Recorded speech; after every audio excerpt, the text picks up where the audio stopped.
Music and Booze with Mo is co-produced and distributed by Nitty Grits, the media division of the National Food and Beverage Foundation, changing the world one taste at a time.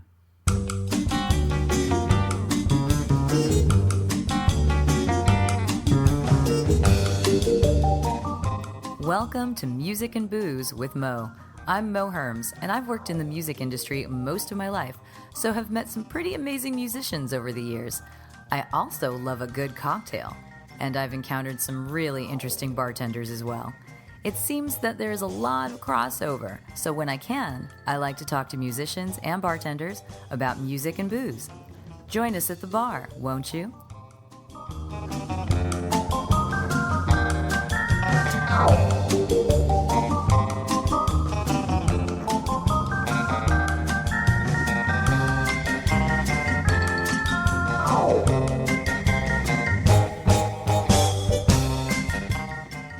Music and Booze with Mo is brought to you by The Mermaid, a cozy neighborhood bar with an aquatic flair in the Little Tokyo area of downtown LA. Open 7 days a week, featuring tropical cocktails and snacks, The Mermaid also has a daily happy hour from 5 to 8 p.m. Follow The Mermaid on Instagram at TheMermaidLA to hear about upcoming events and check them out at themermaidla.com.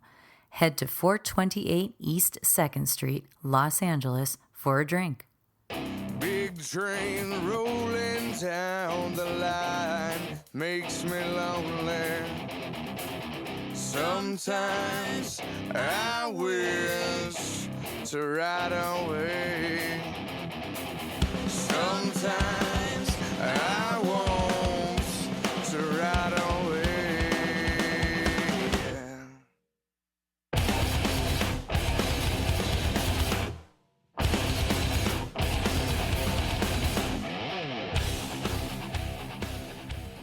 We are back with another episode during this weird time. This interview was recorded over the phone. I can't go to any bars anymore. We are in the midst of the coronavirus lockdown. Just for posterity's sake, I will say that in the beginning because someone might download this long after this is passed and have a listen. And this is a little tiny bit of a chronicle of what it's like right now. We did this interview on computers over the phone, so the quality's kind of wonky. There's no clinking of glasses in the background, which kind of bums me out. But the guest is so lovely and magnetic that should make up for everything else. Today I'm talking with Kat Corbo, who this year, 2019 and going into 2020, is the reigning speed rack champion of the US of A. She is national, or is she even North America? I don't know if she beat out Canada too. But yeah, she beat out a whole lot of people to be the fastest and the best female bartender, and she does a lot of other stuff as well. She also used to travel with bands and book bands and all kinds of like really rockin' stuff. So let's just stop talking, just me anyway, and bring her in.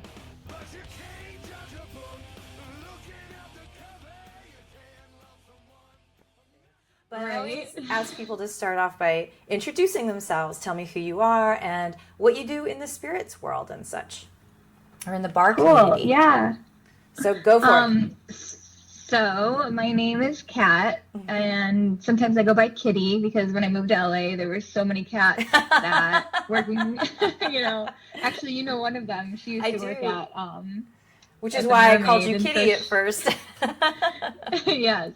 And so when I started working with like 3 other cats, my family mostly calls me Kitty Cat. So I just started going by Kitty and kind of stuck. So in LA, you are I go by Kitty. Kitty. Yeah, in LA, I'm Kitty. And I bartend. Well, I did when this wasn't happening part-time at the Study, which is a little speakeasy behind the Arts District Brewery. So basically there's like this big brewery in the Arts District right by your bar, The Mermaid. Yeah. And we opened this little speakeasy in the back, which is like really whiskey forward. Our company owns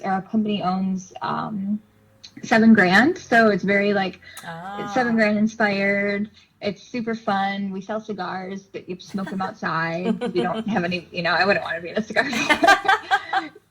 I didn't know you guys were part of the 7 Grand. Yeah, I didn't know you guys were part of. Is that Pouring at Heart? Yeah, Pouring with Heart. Pouring with Heart. Yeah, formerly 213, now Pouring with Heart.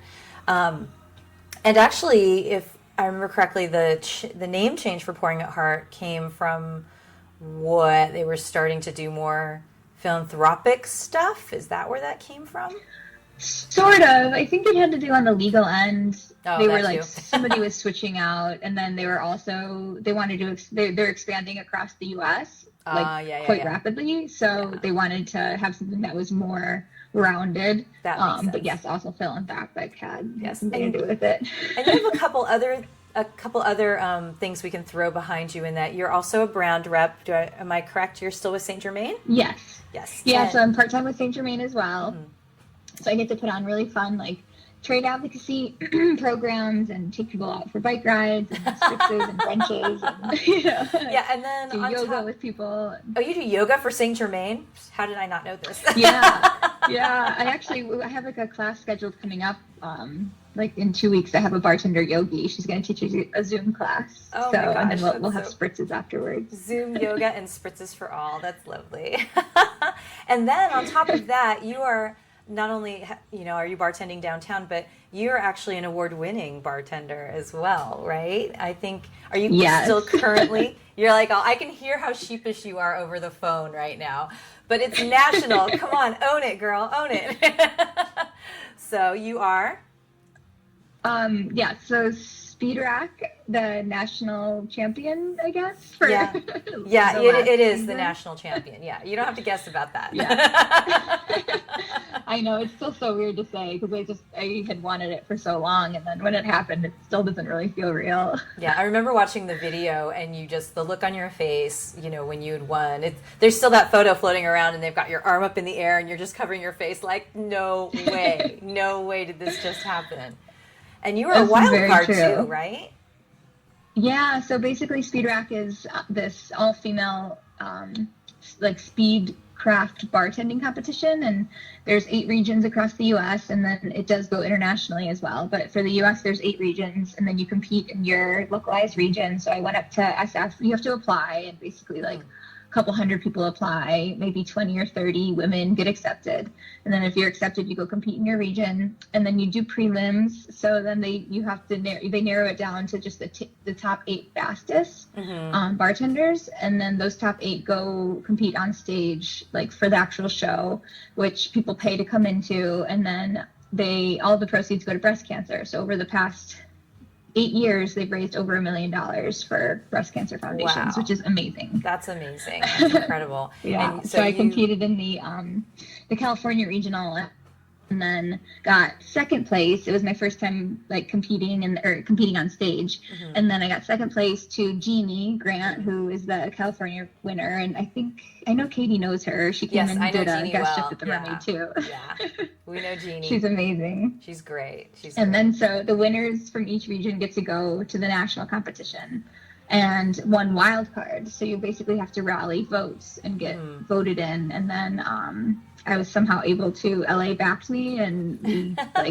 put up this huge fight. And I think most of the time the wild card votes, they last a week and they top out around 800 or 900 votes. But I was going neck and neck with this girl who's just the San Francisco sweetheart, and her and I think topped out at 2,500, 3,000 votes. My God. It was insane.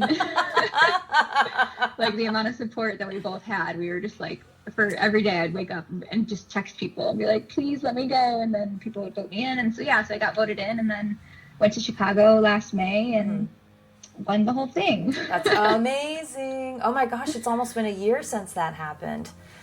Wow. Yeah, it's been a very crazy year. It definitely has been a crazy year. So when did you start bartending? I started bartending basically the day I turned 21, and I'm about to be 26. Oh, really? Was it something that you wanted to do? I mean, if you turned 21 and you're like, that's it, I'm bartending. I mean, yes and no. I was actually living in Nashville, which is where the music thing comes in. Yeah. And I was serving on the side to make extra money. And there was bartenders there that I just thought were so cool, and they made so much money. And I was like, man, I was like, if I could just bartend, then I could really only work 2 or 3 days a week and do the music passion thing on the side. And So when I was living in Nashville, it was rainy, and I was like, well, I'm going to go to LA. And I turned 21 on my way to LA. I took like a month to come out here, kind of couch surfed. And then when I got here, I just lied and said that I was a bartender at the place I was serving. And got a job at like a little dive bar in the valley. Perfect. Yeah, and just kind of learned like the basics, and went from there. And then the road kind of came out before me, and I applied at this bar called Noya House in Hollywood, which is proprietors helped us open it. So I got trained for 2 weeks by Devin Alex, who like owned Death and Co. basically. Yeah, so I got this crash course in like cocktails and craft and that whole spirit industry in the world. And Devin had told me about how she had just done Speed Rack, and I was like, oh my God, what's that? And she showed me videos, and then it all just started happening from there. Wow, that's pretty fast. Well, what were you doing in Nashville before you came here? Because were you Chicago as well? I was. So I grew up outside of Chicago. Yeah. And then I went to UW-Madison. And then cool. one, like, yeah. These are all the cool Midwestern places. You know that, right? They definitely are. I did, like, go to Milwaukee a couple times too, but that was, only on the weekends. Yeah. To the rave. Yeah. But, so the first summer after college, I went back home to Rockford, and there was this concert. It was called Wingding for a while, but it was like at the Rockford Speedway. And one of my favorite bands, their name's Blackstone Cherry. I grew up loving them, like this like country rock, silly, whatever. And they were playing, but I had a lot of like anxiety, like major anxiety when it came to crowds and people. And I sort of developed that over like just the past year, I think, moving to a new city and, changes and everything. So I didn't want to be in the crowd, but I still wanted to see them up close. So I somehow snuck my way backstage. And that's a whole other story. But I bet it's a good one. Backstage. And he like left me, and he's like, all right, good luck. And then he actually became a longtime friend of mine. That's awesome. So I was backstage, and I saw this girl with bright red hair, and I thought her hair was so cool. So I went up to her. I was like, and I didn't know anybody. I was like, I have to make myself kind of fit in. Like, I can't just be this random person back here, Yeah. So I started talking to her, and it turns out she was having sort of a bad day. So she was like trying to be nice to people to help her with her bad day. And, oh, wow. If that makes sense. Yeah. And so her name's Tammy, and she is now my best friend. We've been best friends for 6 years. Oh my God. She was like, oh, what are you doing back here? And I kind of told her, and she's like, wow, okay, well, she's like, this is actually like my company put on this show. She's like, I have passes. Do you want to go get cookies back in catering? Oh, like, sure. Oh, that's so nice.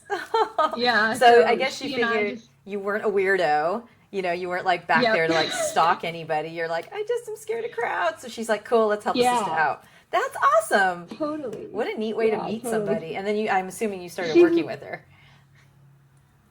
Oh, sorry? I'm assuming you started working with her. Yes, exactly. So then I started working at her company, like as an intern, and then their offices were in Chicago. And then she was also trying to get into music photography at the time, as well as event production, which was what we were doing. I was on the very back end of it. She was like, I was just kind of learning the ropes, and I would go along with her to work, and I would get to go to all the festivals, and we traveled a lot. And then she started really taking on more photography gigs, and then I started doing music journalism. Oh, so really? we started this like online magazine. That's so cool. I used to do music like, journalism too. So what was the online magazine all about? What kind of stuff were you guys focusing on? Mostly just because we were able to get into those shows that we were helping like produce and like, sign the contracts of and stuff. We would do a lot of those. So it was mostly a lot of like rock and metal. And then we really fell into country, which is where Nashville came in. So that's when we moved to Nashville and kind of left the event production side, and she kind of started following her passion with photography, and I started doing the journalism. But we went all over the country. We went to a lot of like, the summer festivals, like down to Jacksonville and Kentucky, and like all of the rock festivals. Wow, that's awesome. That's so cool. And we just packed up our stuff and moved to Nashville together. Wow. So you have to tell me like one great story you remember from when you were doing the music journalism stuff. I don't know if it was like an interview that came about that was totally wild or, you know, something. So like a backstage event, Yeah. something like that. You got to have one that comes to mind. Well, we became friends with a lot of really cool people, and one of them, we ended up going out to Las Vegas and staying in their massive, massive like mansion that had, you know, different rooms with different themes. And so she and I were in Vegas, and we got to go see Iron Maiden. Oh my God. With Megadeth, and that was probably like the coolest show I think I've ever seen. And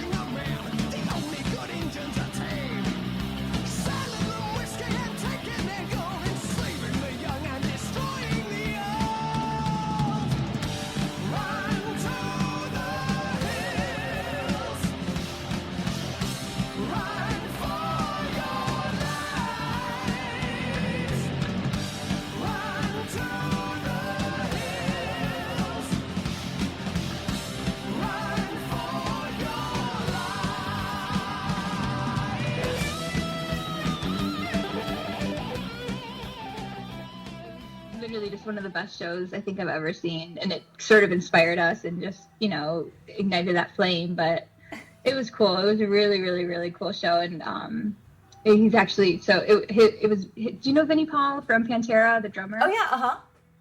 So it was his house. So we became good friends with Hell Yeah. And he had brought us out to go. He's like, what are you guys? He just liked us. He thought we were cool. And, you know, because we were everywhere, like, like for 2 years, you know, we were just the cool chicks back. Like, we didn't try and do anything. We weren't groupies. Right. We just hung out with everyone. Yep. And so we got to go to Vegas and see Iron Maiden. That was like That's one of my favorite awesome. memories. What was hanging out at his house, at Vinny from Pantera's house, like? It was amazing. He had Kiss pinball machines, and I was gonna music say was playing. that was the first thing I thought of. I'm like, please tell me you had a game room. Please tell me you had video games and pinball machines and stuff like that. Everything was neon. There were neon signs everywhere. Like, the house never sleeps. Like, music was always playing. There was a bar. Like, it was Vegas all the time inside. Oh my God, that's cool. That's really cool. So did you rule at the Kiss pinball game or what? It was. I don't even think we got around to playing it. Honestly, it was just like we were so like in shock of like where we were and how cool it was. And I mean, now Tammy tours with like Poison, and she was supposed to go out with Motley Crue, and she's like, you know, always out with Def Leppard, so she's still in it. But that for me was probably like the highlight. Oh my God, my husband would die. Like, he wanted to go to the Motley Crue thing so bad, but those tickets were so crazy expensive. He's just like, it's okay, I'll just listen to the records. Right. Yeah, but she's an absolute badass. She does like videography for all the Monsters of Rock cruises, and like she's just, I'm so proud of her and seeing her journey. Yeah, that's awesome. So at what point so it was when you left Nashville, I mean, why did you leave this? Why did you leave this crazy rock and roll lifestyle you'd been living for a couple of years? It was just sort of like a turning point in my life. Tammy had gone back to Chicago to sort of be based out of there because there was just, you know, more. Yeah. It was more rock scene it's rather a much than more country music scene. town. And yeah, and I was kind of just in Nashville alone for maybe like 6 months, and I basically made a family there. I had a bunch of, you know, amazing groups of friends, and I just thought, well, if I can do it here, I can sort of do it anywhere. And I was getting depressed because of the weather. It was just so rainy and cloudy all the time. And I just was like, well, I always wanted to go to California. So I packed up my stuff and came to LA. And then I thought I was going to stay in the music industry. I thought I was going to get a gig at like some kind of event production or some kind of intern somewhere. But then the bartending happened. Yeah. So evidently the bartending happened, and pretty soon you were working with some really incredible people. So it really launched itself, I guess, for you. So totally. So when you got into it, I mean, when you started learning from them, what made you kind of like, I don't want to say give up on the music thing, but you focused so intensely on the bartending thing, you just fell that much in love with it, and you're like, I'm going to roll with this for a while? I think so, because hearing stories of, you know, people, like I met Jody, this amazing woman who does like the CAP, she's like a black coat in the CAP program, like the cocktail apprentice program at Tales of the Cocktail, and that's when I was working at Ace Hotel as like doing events, and it was kind of the same time right after Devin had taught me how to do craft cocktails and how, you know, speed rack was a thing. And so all these people were constantly telling me, like, you know, we need more women in the bartending world. That was a big one. Yeah. And then telling me how they were traveling. Like, I think Jody had just gotten back from Ireland with Jameson, and I was just like in awe. I was like, you can travel on liquor's dime? Like, what? 'Cause that was the big thing for me, was travel with the music industry. I love traveling. Yeah. So then the fact that if you became a really good bartender, then companies would pay for you to travel. Like, I was so in awe by it. And then the fact that there was also this really big movement for more women in the industry, and it was kind of just like a new goal for me that started forming. And I guess I just thought, you know, why not? Like, why not give it a try and just keep, you know, first it was kind of just the making money thing, like just trying to survive in LA. Yeah, of course. And then after I got that handled, I was like, oh wow, I'm surviving. What's the next goal? And I remember Devin told me about speed rack, and then I was like, oh, well, maybe I'll apply. And then I applied, and then that came with it travel, because then I got to go to Ireland with Jameson when I won speed rack, and I got to go to Mexico. And so it just kind of became this thing that it was like, at first it was just, you know, 6-7 days a week, doubles 2 of those days just to make money. And then when you became good and you started like making some more money and getting into the better bars, then it just kind of started to stick. And I didn't forget about music, because Tammy still comes out and visits me all the time, and we go to shows together. But it kind of did just fall on the wayside when I got a new goal and a new passion. And well, music will be there and spirits will be there. So who knows, maybe there'll be a day where you can make them come together. And actually, this is something I think there will be. Yeah, I'm sure there will, especially in LA. I mean, there's a lot of opportunity for that kind of thought and everything. And I guess that kind of lends me to, you create a lot of cocktails since you're you're running the study downtown. Your love of music must come into your cocktail world, because I remember you had done a night in conjunction with another brand. I can't remember what it was, but was it the Tarantino mixtape night, I think? Yeah, you guys did, and because Quentin Tarantino is like the king of movie soundtracks, right? I mean, he does such a great job on all of that. So your love of music, has it been able to infiltrate your cocktail creations? Do you get to name songs after that, or you know what I mean? I do, yeah. The first cocktail I ever created on my own, because, you know, for a while when I was just sort of bartending, making your own cocktail was a really big deal to me. And it was always this foreign concept. Like, I couldn't figure out how to balance ingredients. I didn't understand any of that. And then it just one day kind of clicked, like after I kind of got the confidence from Speed Rack and other people. And, you know, so the first guest shift I did was at Big Bar, Big Carrie. And it was Valentine's Day. It was like a guest shift on Valentine's Day a year ago. And so I came up with this, you know, rum, raspberry, like, you know, martini-esque. It was with like creme de cacao, like chocolate raspberry rum. Oh, okay. So and very Valentine's-y. Valentine's-y. I couldn't figure out a name for it. Yeah, and I'm so bad at coming up with names. I think that's the hardest part of my job, is trying to name something, because it's really personal, sort of, you know, because people are going to be like ordering it. Yeah. You know, so this guy I worked with, who's now my boyfriend, he right, I know it's such a small world. It just happens. But he came up and say, he's like, we'll call it the Lonely Hearts Club. And I was like, actually, that's a really good idea. You know, because it's Valentine's Day and it's, you know, music inspired, because with Carrie, they did do like a playlist, you know, and like it's like your night. So Eugene helps you come up with a playlist and it's all yours. And so that was the first cocktail that I made, and it had a song related name. And and since then, have you branched out a little bit? That's it. Or I guess we'll have to wait until the bar opens again, so that you can continue doing more music named songs, right? Cocktails. I did like the first menu we launched was right when Game of Thrones was at its peak, and I named them all after the direwolves, because I had 6 originals. So they were like Summer, Nymeria, Ghost. That's awesome. But I was trying to think of one that will be music related very soon. And the mixtape night was cool. That was with Copper and Kings. So they basically say that they play music at their to all of their brand. Yeah, I was going to say they play music all day and night. Yeah, because sometimes So they'll then say, like, oh, this was the Led Zeppelin batch or something.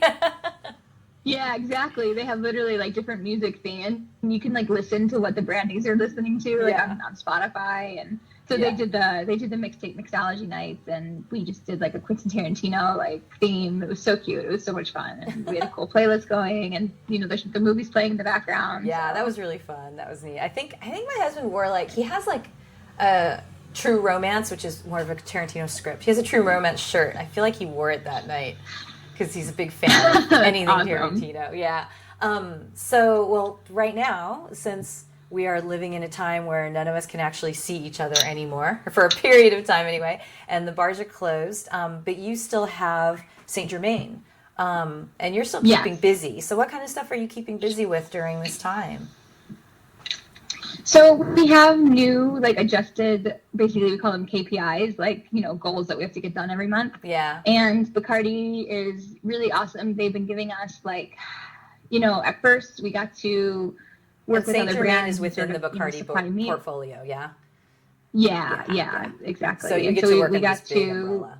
Like, yeah, we got to pair up with other brands and buy meals for people out of work. Mm-hmm. And that was last month. And then this month we're sort of focusing more on like education and a lot of like how I told you, like I get to do that yoga thing. So sort of incorporating like we're calling it like hashtag raise your spirits. Aww. So sort of like hashtag like, you know, working with yogis and you know, HIIT classes or it doesn't even have to be workout related. It can just be everybody getting together and doing a cooking class or something, you know, just to get some of the like bartenders and people together to do that. And then we're also working on this. So I started printing my Saint Germain event menus on seed paper, which is basically recycled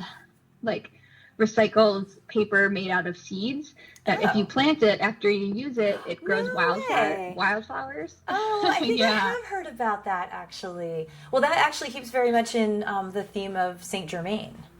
So totally. It's brilliant. And so we've been like, we were thinking about printing like a how to make a spritz, you know, or like even like a little like an invite, say, like on the seed paper, and then mailing it to people, like the invite for, you know, one of our happy hours, our virtual happy hours, so that they can like, and then also mailing them like a little pot and soil so that they can, you know, plant their paper. And then, who knows? We're trying to brainstorm ideas and do different things, but basically that a lot of webinars, a lot of classes on other Bacardi brands.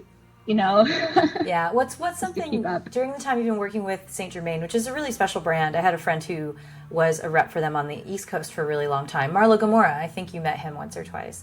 Marlo, yeah. Yeah, Marlo's a sweetheart. I've known him, gosh, I don't know, maybe like 10 or 15 years. But he was with them for quite some time.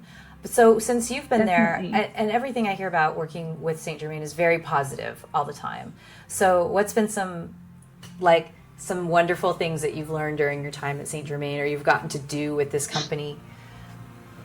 Yeah, I think overall the community is amazing. We have like a group chat of all of our Saint Germain people across the U.S. Yeah. And we've all been helping each other get through this. And even though I haven't met half of them, it's still really cool just to, you know, have them as support. And then, you know, the classes that they offer, like we're doing all these webinars, but I guess when I'm in the mindset of right now, I guess if I look back to what I was doing with them the past year, I mean, they give me so many tools. I took bartenders to make like clay, like at Throw Clay LA. It's this little family owned like clay pottery making studio. Mm-hmm.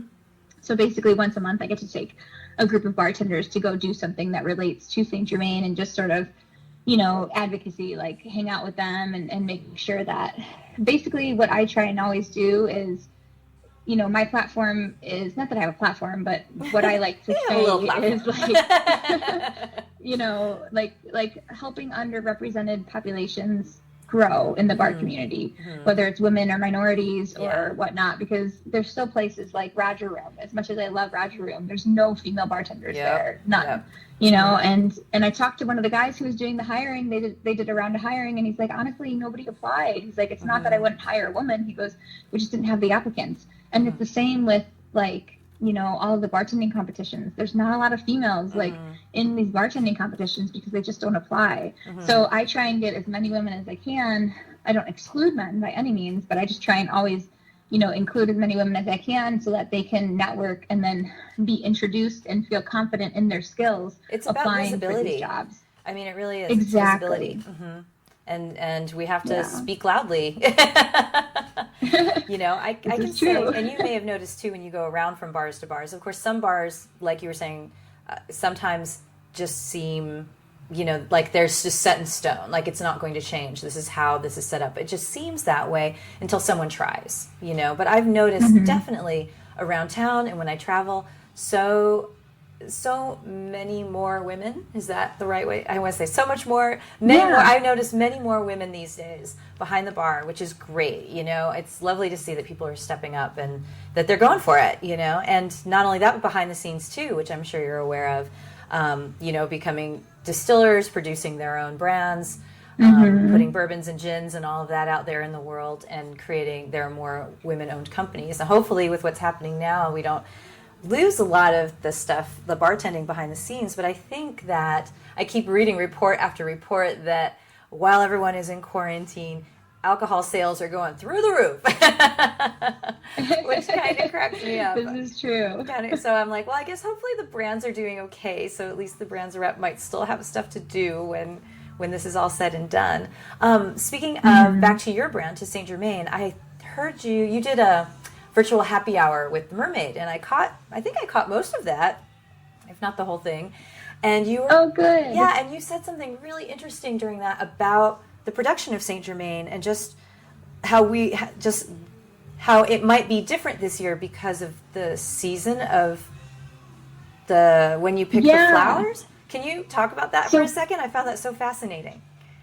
Totally. Basically, Saint Germain is a French elderflower liqueur, and elderflowers bloom on these really bushy sort of shrubs or trees once a year. So they bloom once a year all across Europe, and they actually bloom in Southern California as well, but we don't use those because they're a different strain. Yeah, so it's a different flavor. But I have seen some elderflowers blooming like in, Runyon and, on walks through like Apple Park, and it's really cool to see it in the wild. But, so in late spring it blooms, which right about now they're blooming all across Europe, and we pick them all, we harvest them by hand, put them in refrigerated trucks, and then bring them back to macerate in like a hot liquid to kind of make like an elderflower.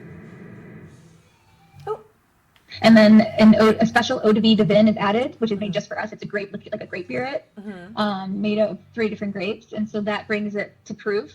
And then we add sugar and a little more water. And there's no preservatives. But basically, because that harvest happens once a year, we put the date on the bottle of when the harvest happened.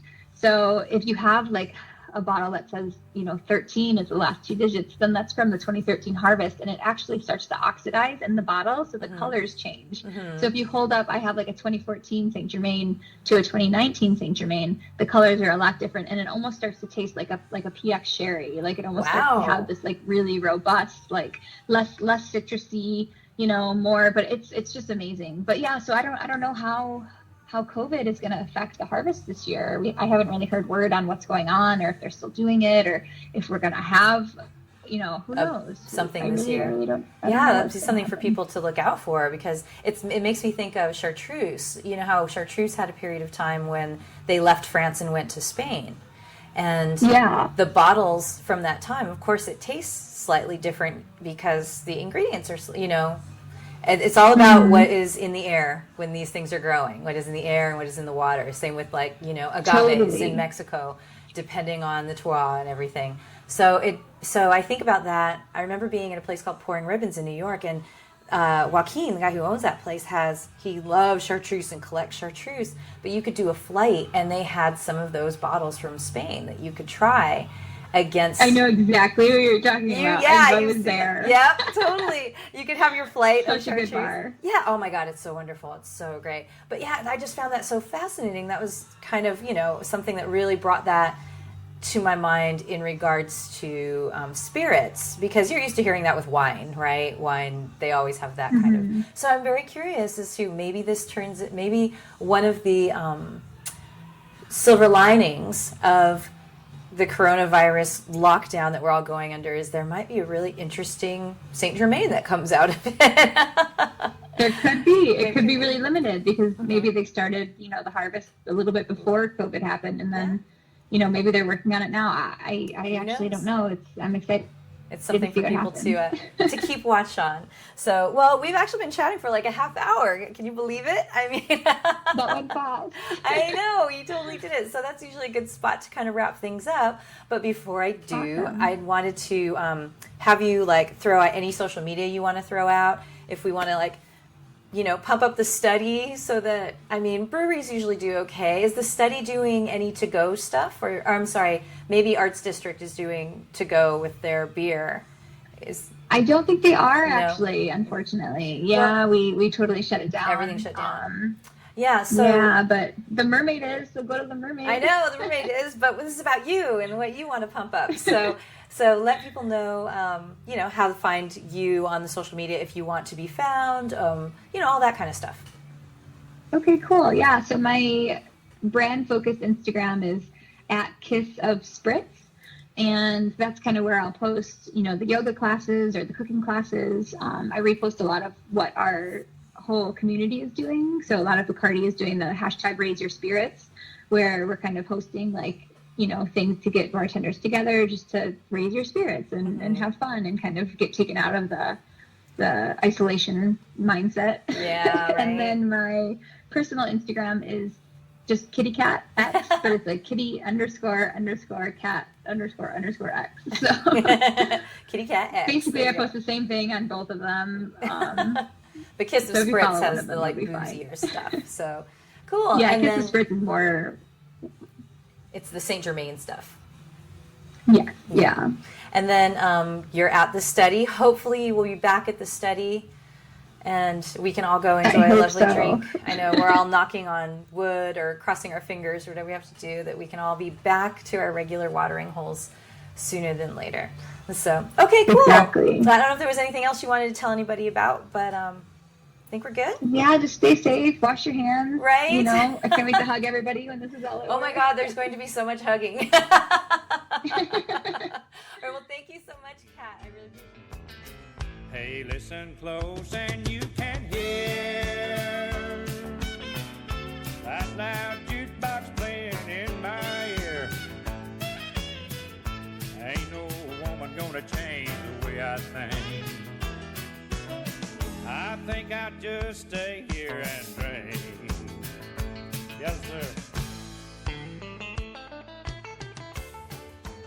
That was Kat Corbo, and hopefully we will be opening bars up again soon around the world, and you can go visit her at the study if the study sticks around, which I'm sure it will. It's a lovely spot, and you can find her on the Instagram @KissOfSpritz. So check that out too.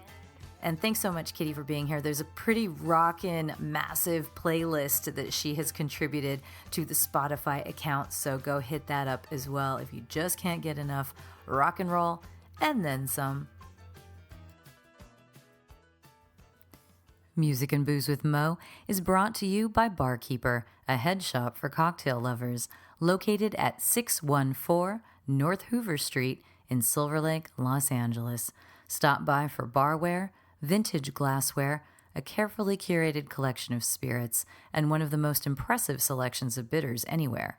Follow them on Instagram and Facebook for information regarding spirits tastings.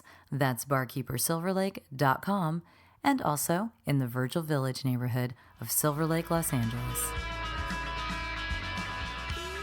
Thank you for tuning in to our barroom chats on Music and Booze with Mo. For more info about today's guest, or if you want to connect with me, check out my Facebook page, Mo Herms. Please subscribe to the podcast and feel free to tell all your friends about it. While you're there, give the show a rating and a review. It really helps to get the word out. If you want to hear the playlists our guests have curated, search She Be Mo on Spotify, SHEBMO. Find pictures of the interviewees and the cool stuff they create on the Music and Booze with Mo Instagram account. Lower your expectations and join us at the bar. Till next time, cheers.